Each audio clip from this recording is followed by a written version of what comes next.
até o capítulo 10. Depois nós temos a conversão de Paulo, e Paulo se torna o protagonista em todo o restante do livro de Atos. Poucas partes nos falam do apóstolo João com Pedro, mas João, ele aparece pequeno no livro de Atos. Então Atos não nos traz narrativas dos apóstolos, mas sim a ação do Espírito Santo, que proclama o Evangelho através dessa igreja, recém-habitada por ele mesmo. Então esse livro receberia o melhor título se fosse chamado de Atos do Espírito Santo, porque são ações realizadas pelo Espírito Santo. E se nós chegamos até aqui, nessa noite de 10 de setembro de 2024, é porque o Espírito Santo continua a cumprir fielmente a vontade de Deus, fazendo com que a igreja de Jesus triunfe sobre a face da terra. E no capítulo 2, a partir do momento que o Espírito Santo desce, no verso 14 em diante, e é o texto que eu lerei, eu peço a atenção de vocês, nós veremos o discurso do apóstolo Pedro. Então Pedro se levantou junto com os 11 e, erguendo a voz, dirigiu-se à multidão nestes termos. Agora ouçam o teor da proclamação do apóstolo Pedro em Atos 2, a partir do verso 14. Homens da Judéia, homens que moram em Jerusalém, tomem conhecimento disto e prestem atenção no que vou dizer. Estes homens não estão bêbados, como vocês estão pensando, porque são apenas 9 horas da manhã. Mas o que está acontecendo é o que foi dito por meio do profeta Joel, aspas, e acontecerá nos últimos dias, diz Deus, que derramarei o meu espírito sobre toda a humanidade. Os filhos e as filhas de vocês profetizarão, seus jovens terão visões, seus velhos sonharão, até sobre os meus servos e sobre as minhas servas derramarei o meu espírito naqueles dias e profetizarão. Mostrarei prodígios em cima no céu e sinais embaixo na terra, sangue, fogo e nuvens de fumaça. O sol se transformará em trevas e a lua em sangue, antes que venha o grande e glorioso dia do Senhor. E acontecerá que todo aquele que invocar o nome do Senhor, este será salvo. Note que nós temos aqui o primeiro elemento da proclamação do apóstolo Pedro, assim que o Espírito Santo desce. A primeira mensagem de Pedro é: aquilo que vocês estão vendo, a descida do Espírito Santo, significa que todas as promessas bíblicas foram cumpridas. Deus enviou o seu Filho, Jesus Cristo, e agora Jesus Cristo está enviando o Espírito Santo. O Espírito Santo havia sido prometido em textos bíblicos tão importantes como, por exemplo, o livro do profeta Jeremias, no capítulo 31. Jeremias, no capítulo 31, Deus prometeu: eis aí vem dias em que derramarei o meu Espírito. Profeta Ezequiel, no Vale dos Ossos Secos, Ezequiel capítulo 38, disse que Deus mudaria o seu povo, transformando aquele exército de defuntos num exército vivo, com carne, sangue, ossos, musculatura espiritual. E o povo de Deus se tornaria um povo forte a partir do momento que o Espírito Santo descesse. Agora, se você prestou atenção na profecia de Joel, citada pelo apóstolo Pedro, Joel traz um elemento. Ele associa a descida do Espírito Santo com o final de todas as coisas, com a segunda vinda de Jesus. Ele diz, preste atenção novamente, versículo 19: mostrarei prodígios em cima do céu e sinais embaixo na terra, sangue, fogo e nuvens de fumaça. O sol se transformará em trevas e a lua em sangue, antes que venha o grande e glorioso dia do Senhor. Essa expressão dia do Senhor no Antigo Testamento diz respeito à segunda vinda de Jesus Cristo. Só que os profetas do Antigo Testamento, eles não conseguiam enxergar que antes da segunda vinda de Jesus existiria uma primeira vinda, que ele viria para morrer pelos nossos pecados.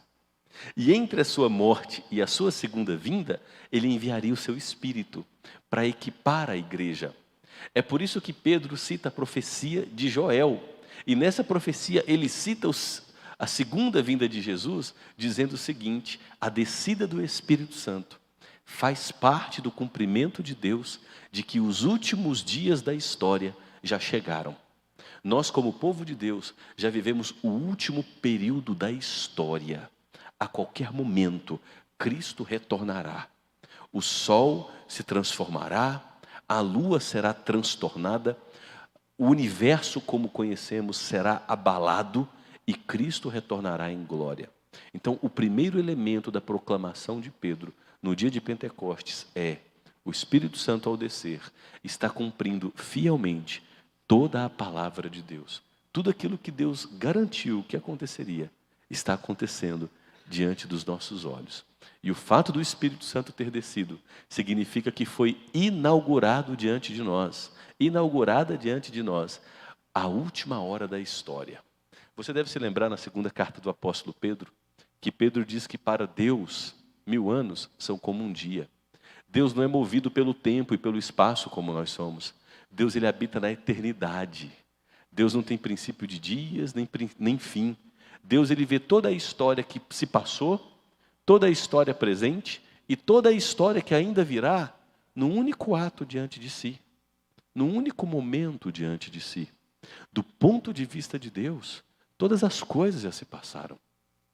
É por isso que o apóstolo Pedro está dizendo: o fato do Espírito Santo descer testifica diante de vocês que mais um elemento das promessas de Deus se cumpriram, que a última hora já raiou na história humana e que vocês estão vivendo os últimos dias da história. A qualquer momento, o grande dia do Senhor chegará, a consumação de todas as coisas e o estabelecimento eterno do reino de Deus. Ok, Pedro segue proclamando. E ao seguir proclamando, Pedro nos oferece mais alguns elementos da proclamação dos apóstolos do primeiro século. Ele diz no verso 22, israelitas, escutem o que vou dizer. Jesus, o Nazareno, homem aprovado por Deus diante de vocês. E quais são as evidências de que Jesus era um homem aprovado por Deus? Ele realizava milagres, prodígios e sinais. E esses milagres, prodígios e sinais, foi o próprio Deus que realizou entre vocês por meio dele, como vocês sabem. É importante a gente se atentar a... Pedro não chama Jesus de um milagreiro. Pedro diz que Jesus realizou milagres, prodígios e sinais. A palavra sinal aqui, no original, é semeion, de onde vem a nossa palavra semente, de onde vem também a nossa palavra esperma, espermatozoide, que fecunda vida. O que Pedro está nos ensinando é que cada milagre realizado por Jesus era um sinal que apontava para o fato de que Deus estava intervindo na história humana. Todo sinal realizado por Jesus, purificando leprosos, fazendo paralítico andar, expulsando demônios, multiplicando pães e peixes, curando enfermos, andando sobre as águas. Todo sinal realizado por Jesus, sua própria ressurreição ao terceiro dia, a ressurreição de Lázaro, eram sinais que apontavam para aspectos de sua glória. Jesus é o Deus entre nós que invadiu a história. É o Messias prometido, o ungido, o Cristo da glória. E é por isso que Pedro diz: Jesus foi aprovado por Deus e vocês viram tudo isso. Seus olhos viram. Vocês conviveram com um cego de nascença que ficava pedindo esmola na porta do templo por 38 anos. E quando Cristo fez esse cego enxergar, vocês duvidaram, mesmo conhecendo aquele cego por décadas. Jesus foi aprovado por Deus diante de vocês. E por que vocês o rejeitaram? Porque ele foi chamado de Jesus, o Nazareno. Porque Jesus não fazia parte da classe política.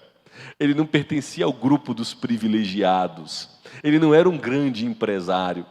Ele não pertencia àquela nata religiosa de fariseus e escribas que se apresentavam bonitos por fora, mas eram imundos por dentro. Jesus veio de uma terra imunda, de gente simples, desconsiderada, de povo considerado impuro, um homem de dores, um homem de família empobrecida, sem relevância social. Por isso que Jesus causou tanto escândalo. E é por isso que o apóstolo Pedro chama ele aqui no verso 22 de Jesus, o Nazareno, para enfatizar que Jesus foi rejeitado por conta de critérios de preconceitos humanos e não por conta da vontade de Deus. E aí Pedro segue no verso 23 o seu discurso dizendo que a este Jesus, ele foi entregue conforme o plano determinado e a presciência de Deus. Vocês mataram, crucificando-o por meio de homens maus. Preste atenção nos dois elementos importantíssimos que Pedro está nos ensinando aqui a respeito da morte de Jesus. Primeiro, Pedro diz que a morte de Jesus fazia parte do projeto eterno de Deus, o Pai. Depois, Pedro afirma a responsabilidade humana integral na morte de Jesus. Jesus foi entregue pelo determinado desígnio de Deus. Foi Deus o Pai, embora nós não compreendamos isso, quem decretou antes dos tempos eternos que seu Filho morreria pelos nossos pecados. Contudo, não foi Deus o Pai quem matou Jesus, porque Deus não peca. Deus não tenta ninguém e Ele não é tentado pelo mal. Deus não é o autor do mal. Quem matou Jesus, quem pecou, quem realizou o mal, foram vocês. Vocês o mataram. E aí Pedro segue o seu discurso dizendo no verso 24: porém Deus o ressuscitou, livrando-o da agonia da morte, porque não era possível que Cristo fosse retido pela morte. Porque o próprio Davi já fala a respeito de Jesus dizendo: eu sempre via o Senhor diante de mim, porque Ele está à minha direita, para que eu não seja abalado. Por isso meu coração se alegra e a minha língua exulta. Além disto, também a minha própria carne repousará em esperança, porque não deixarás a minha alma na morte, nem permitirás que o teu santo veja corrupção. Fizeste-me conhecer os caminhos da vida e me encherás de alegria na tua presença. Glória a Deus. Que texto lindo. O que Pedro acabou de dizer? Vocês mataram Jesus, que foi morto pelo determinado desígnio de Deus. Portanto, Deus é soberano. Deus não foi pego de surpresa com a morte de seu filho. Mas quem realizou a morte de Jesus fomos nós, nossos pecados, nossa crueldade, nossa inveja, nossos preconceitos, nossas tramas malditas. Contudo, a morte não pôde reivindicar Jesus, porque Ele nunca pecou. E aí Deus, o Pai, no poder do Espírito Santo, ressuscitou Jesus ao terceiro dia dentre os mortos. E ao ressuscitar Jesus ao terceiro dia, Deus está cumprindo profecias e palavras do Antigo Testamento. Uma destas palavras foi ditas pelo próprio rei Davi. Aí aqui Pedro cita o Salmo 16, versos 8 a 11. E nesse Salmo 16, é lindo quando você vê as escrituras completas desse jeito. Porque quando você lê o Salmo 16 sem a perspectiva de Jesus, você não compreende muito bem a respeito de quem Davi está falando. Eu sempre vi o meu Senhor assentado à direita do meu Senhor. Olha o que Davi está dizendo.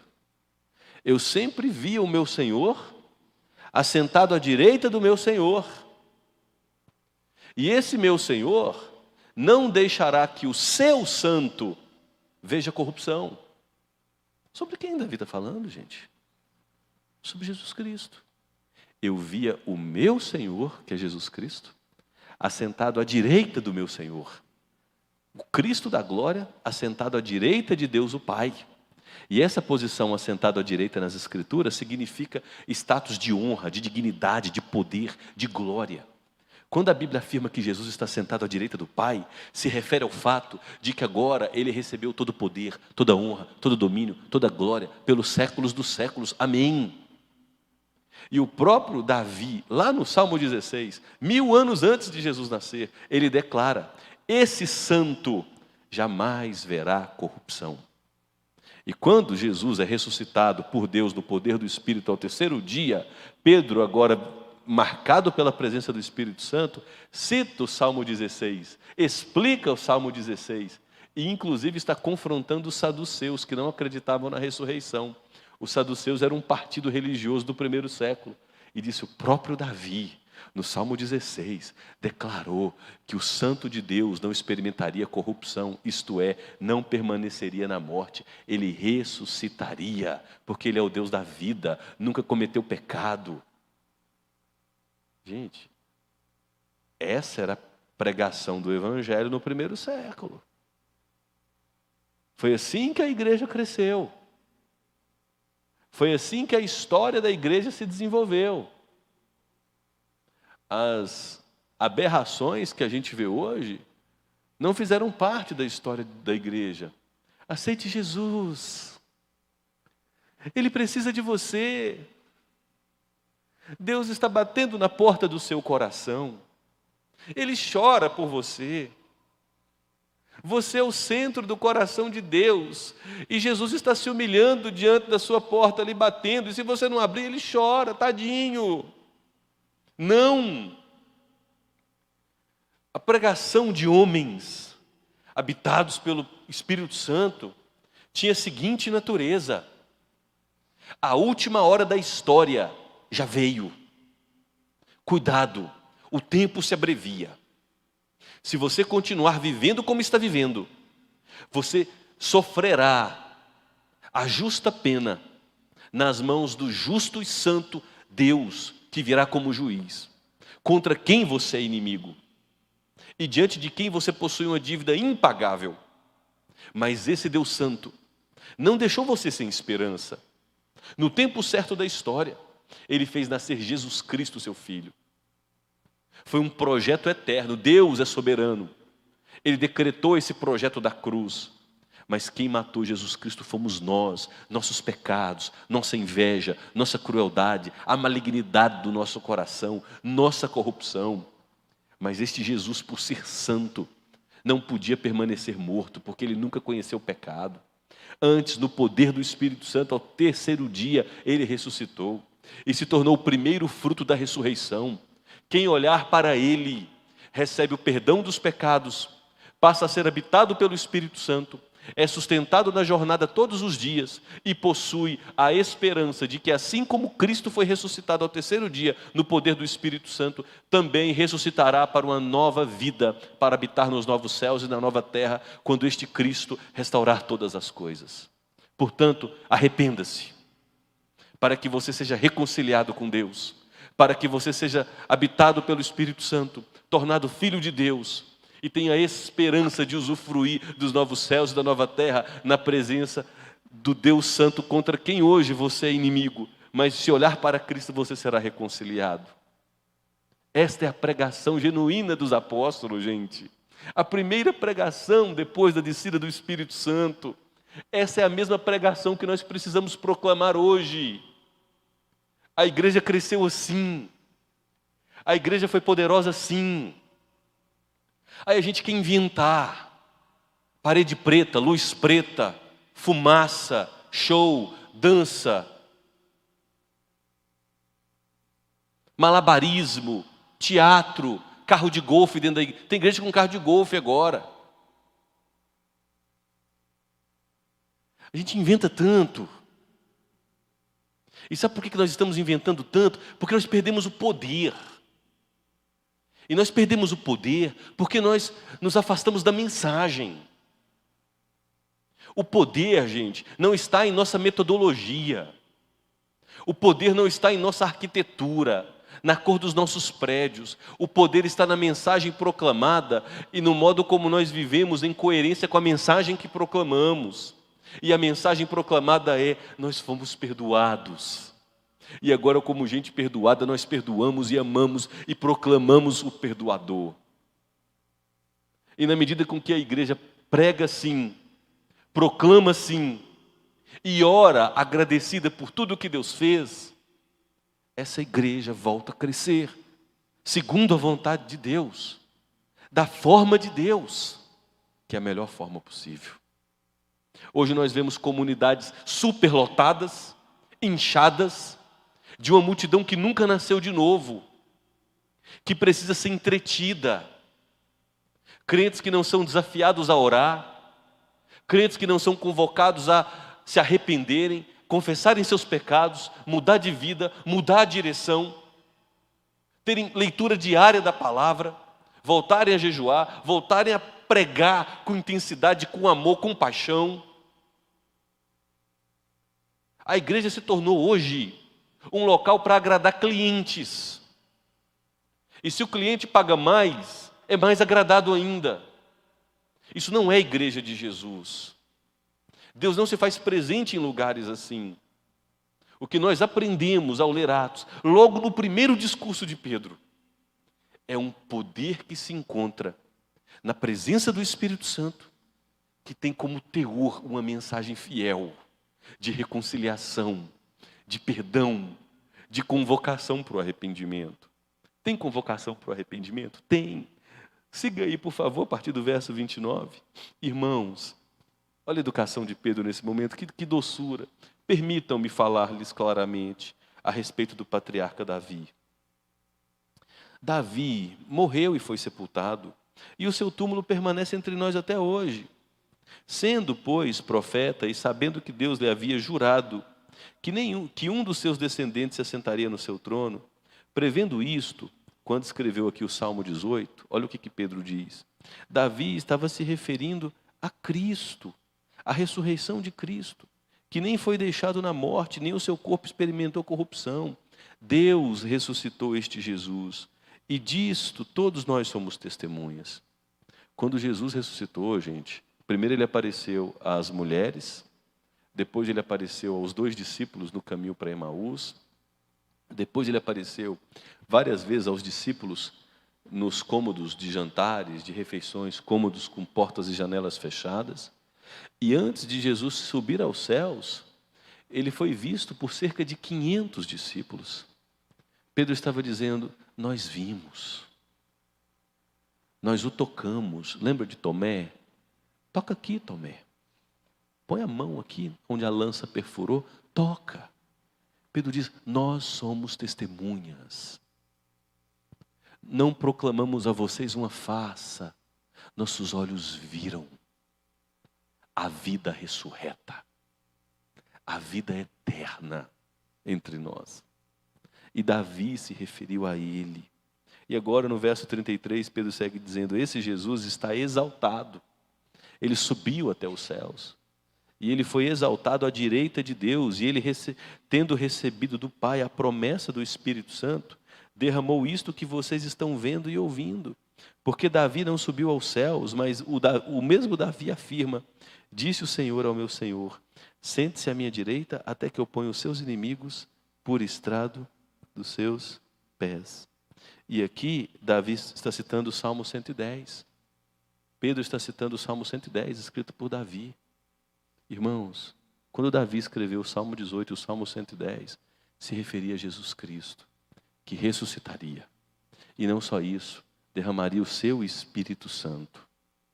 E aí Pedro conclui todo o seu argumento. Portanto, toda a casa de Israel esteja absolutamente certa de que a este Jesus que vocês crucificaram, Deus o fez Senhor e Cristo.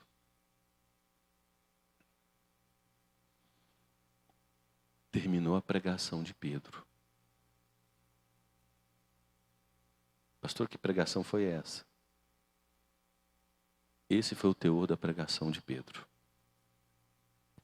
O Espírito Santo descendo, cumpre todas as promessas bíblicas.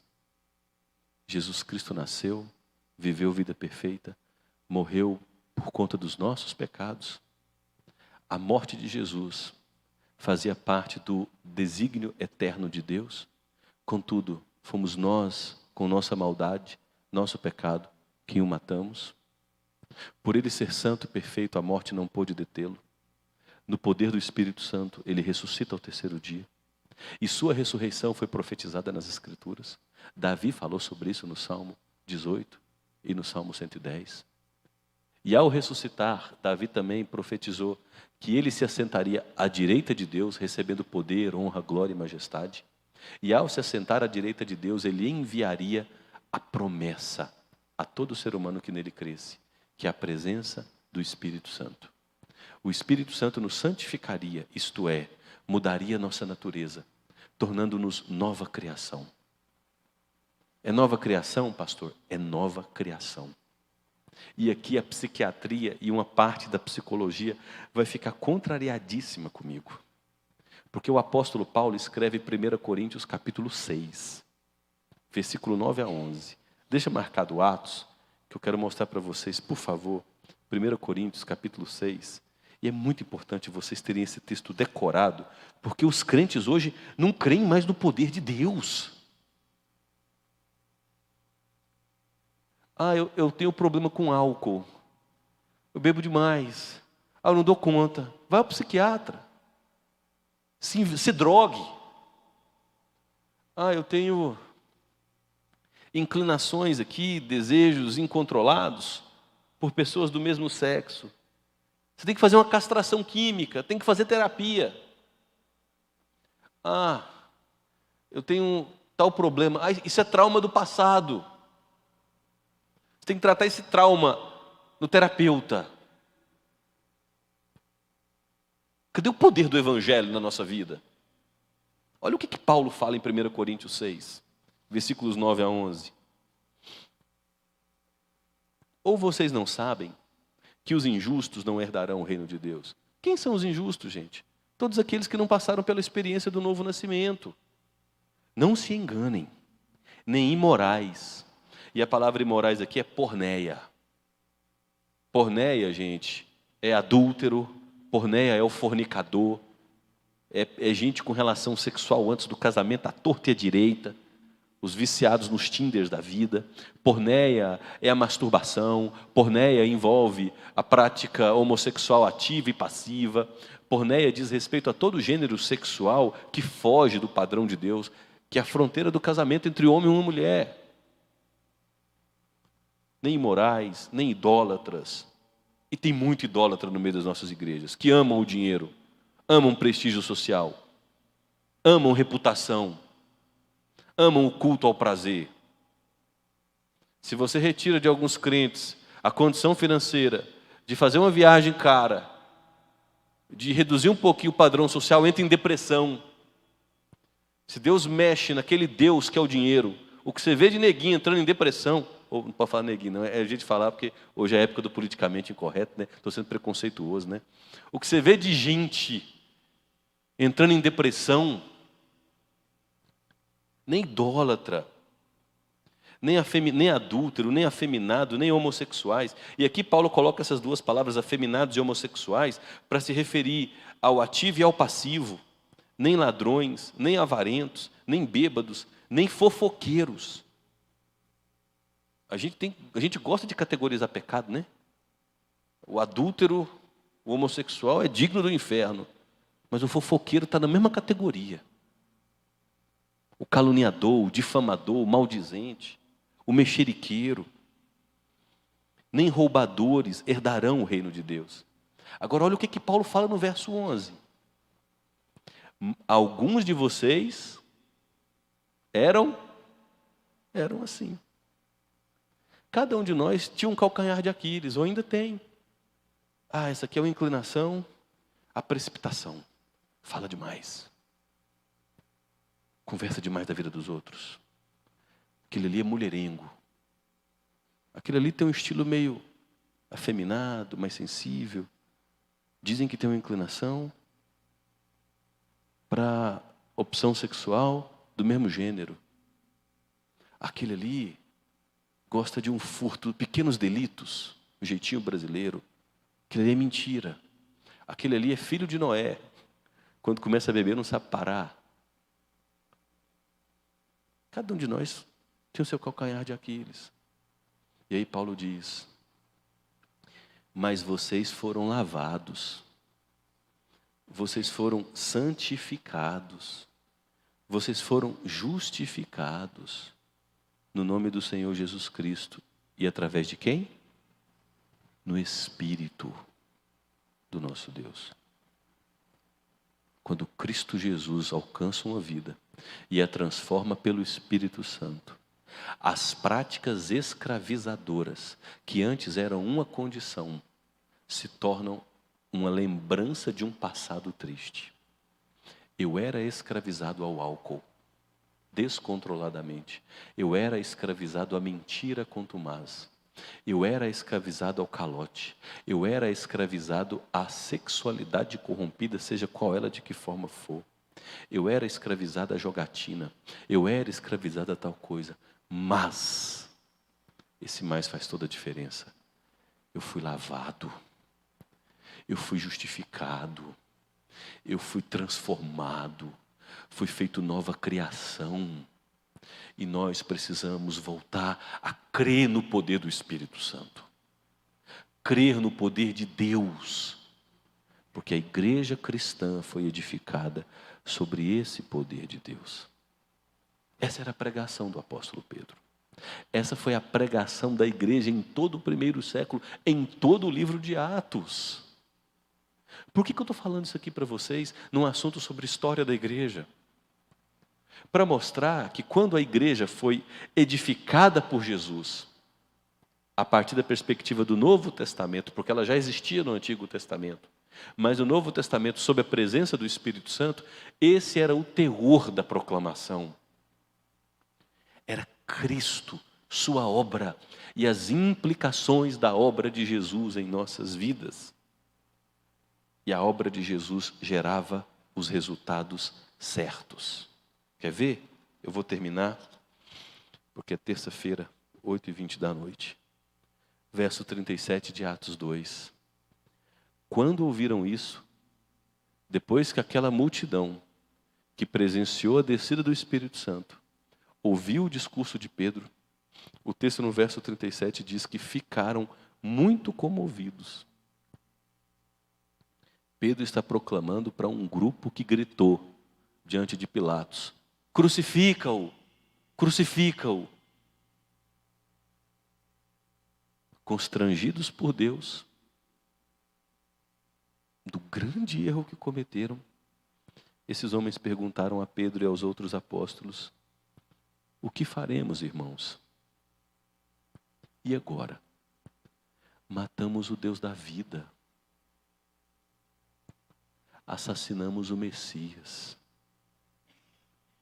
Viramos as costas ao Salvador que aguardávamos. O que será de nós? Olha que pergunta. O que será daqueles que viraram as costas ao Salvador, rejeitaram o Salvador, têm desprezado o Salvador, não se curvam diante do Salvador, pecam contra o Salvador? Pedro responde: arrependam-se. Metanoia. Muda a direção. Muda a direção. Arrependimento não é o pedido de desculpa. Me desculpa. Arrependimento é muito mais que isso. A mulher não quer que um homem que grita com ela chegue e fala: me desculpa. E semana que vem, por um acesso tolo de cólera, volta a gritar. Volta a ser grosso. O que a mulher deseja e precisa é de um homem que chega e diz: eu pequei contra Deus, eu pequei contra você, estou arrependido, me perdoe. E a partir daquele dia, ela não vê esse homem mais gritando com ela. Arrependimento é, se você está caminhando numa jornada e você identifica que o fim daquele caminho é precipício, você pega uma outra via, um outro caminho.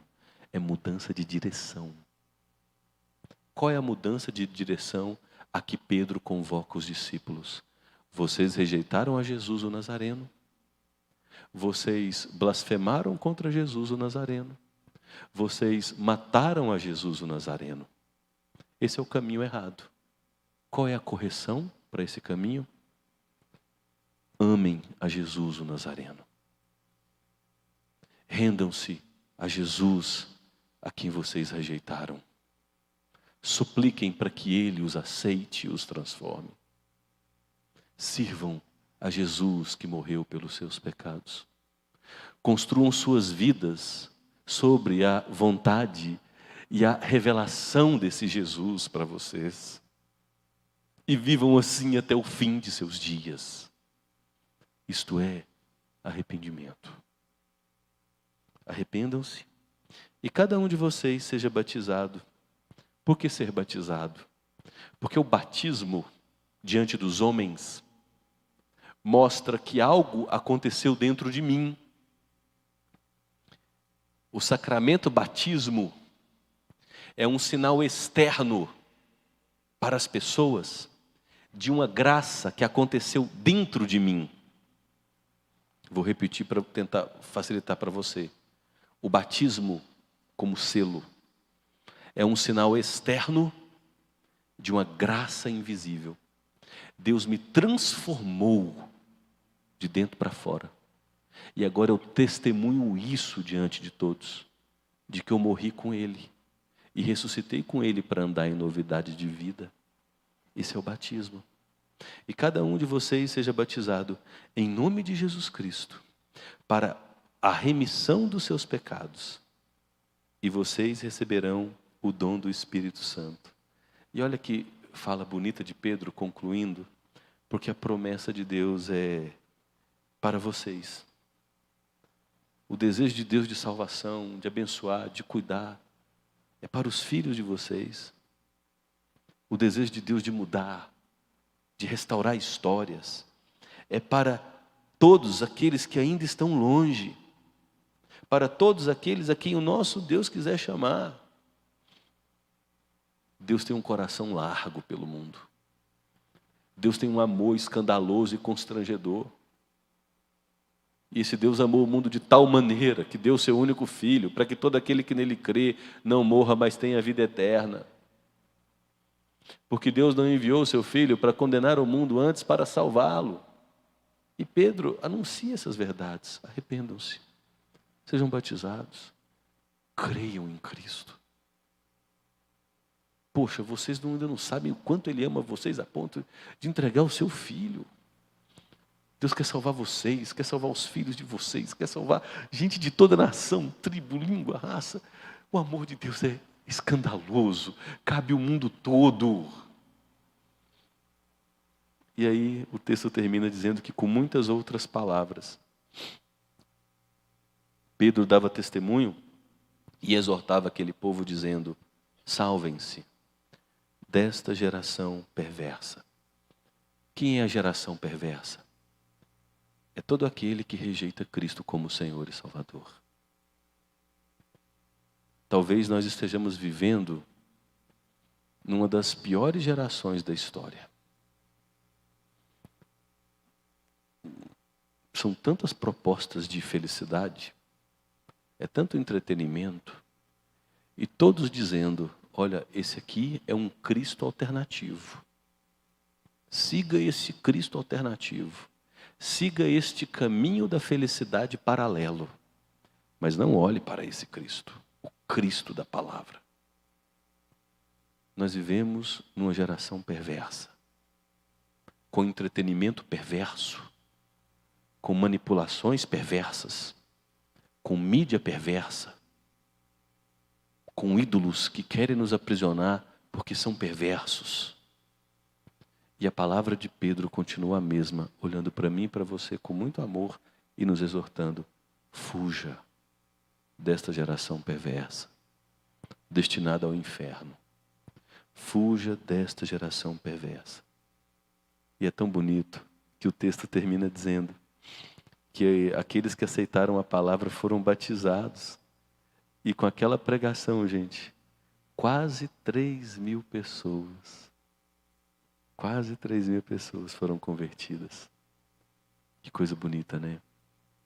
E o que a gente aprende nessa noite de terça-feira, ao estudar de forma bem introdutória sobre a história da igreja?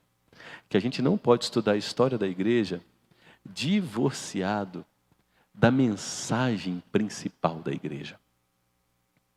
E a mensagem principal da igreja é a pessoa de Cristo, sua obra, as consequências da obra deste Jesus. A igreja cresceu em todo o primeiro século e nos séculos que se seguiram, a parte fiel da igreja, proclamando esta mesma mensagem. E é esta mensagem que Deus deseja que continuemos a proclamar como igreja fiel até o retorno de Cristo. Ainda que esta mensagem não nos traga popularidade, pelo contrário, o que esta mensagem reserva é perseguição, martírio, prisão e fome. Mas o que nós contemplamos é o tesouro eterno, e não os manjares deste mundo que jaz do maligno, desta geração perversa. Olhe para Cristo, arrependa-se, fuja dessa geração perversa. O que tem te afastado de ler a Bíblia todos os dias? O que tem te afastado de orar? O que tem arrancado de você a alegria de se deleitar no relacionamento com Jesus? Por que você não tem se alegrado mais em cultuar a Deus? Por que você não proclama o Evangelho com intrepidez, com ousadia, com fogo no coração? Por que esses elementos estão ausentes? Você tem que pensar. E talvez ouvir a exortação de Pedro. Arrependa-se. Observe esta geração perversa e fuja de todas as armadilhas que são colocadas diante de você. Porque Deus tem promessas para vocês, para os filhos de vocês e para todos aqueles que ainda Ele vai chamar. E Deus deseja chamar pessoas através da nossa vida associada à nossa pregação fiel. Amém? E aí, se Deus quiser, a gente na próxima terça segue mostrando o que foi acontecendo com essa igreja. No livro de Atos. Nem tudo eram flores, tá? Os problemas surgiram. Porque onde tem gente, tem problema. É igual aquela pessoa que disse, eu não vou para aquela igreja, porque é cheio de problema e tal. E aí um pastor amigo meu falou para um desses críticos contumazes, né? Disse o seguinte, quando você achar uma igreja perfeita, por favor, não fica lá não, que você vai estragar ela. Então a gente vai ver que nada era perfeito. A igreja foi crescendo, a gente fica encantado, né? 3.000 pessoas batizaram agora. Aí em Atos capítulo 4, mais 2.000 pessoas batizaram. Poxa, a igreja é para 5.000 pessoas assim, num piscar de olhos. E aí, gente, é um monte de pecador, agora vivendo juntos. E os problemas surgem. E como que essa igreja administrou tudo isso? E como que a gente tem que continuar administrando, né? A gente vai ver isso nos próximos encontros, se Deus assim o permitir. Mas vamos orar, agradecendo a Deus por Jesus, gente. Agradecer por Deus ser fiel e ter cumprido toda a promessa dEle. Agradecer por Deus ter alcançado a nossa vida, por Deus ter nos chamado para a salvação. Agradeça a Deus por ter chamado você pelo nome antes dos tempos eternos. Agradeça a Deus por ter ressuscitado Jesus dentre os mortos, garantindo a você esperança de ressurreição dentre os mortos também. Agradeça porque a sua leve e momentânea tribulação nesta vida não pode ser comparada com a glória que será revelada quando Cristo retornar. Louve a Deus por tudo isso.